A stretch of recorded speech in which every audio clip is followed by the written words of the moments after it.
عيون البشر مرايا حية تعكس في صدق جارف شوق قلوب نبتت من أرواح طاهرة،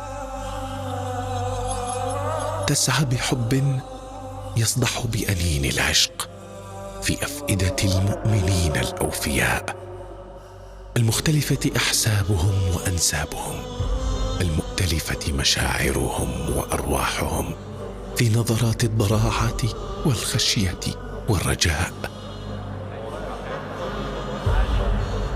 نسل بني آدم هم من أب واحد ومن أم واحدة أتوا، واليوم يتوافدون من أقطار الدنيا، يحثهم شوق ليس لحنينه الجارف حد، إلى حيث تهفو النظرات العاشقة المحبة تصبو إلى روضة خلابة، جنة ترنو إلى طلابها كتعلق العين بأسباب الجمال المبين.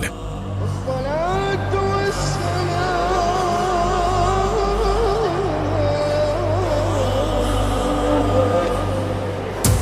طيبة الطيبة عيون المحبين إليها قاصدة ربا واحدا، تحت سماء تنير أبصار الساجدين الذاكرين كوميض الثريا، يتميزون في الأنساب واللغات والأعراق، وتجمعهم أقواس عيون أرواحهم المتعلقة ببهاء شعائر دينهم، توجز طهر عاصمة الإسلام الأولى التي تحب زوارها بدعوة المصطفى حبا جما.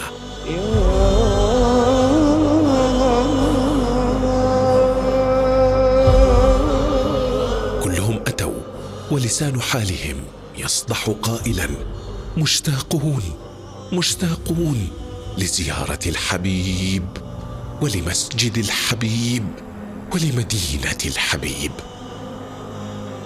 إننا لخالقنا عابدون ولربنا حامدون ولعطائه راجون.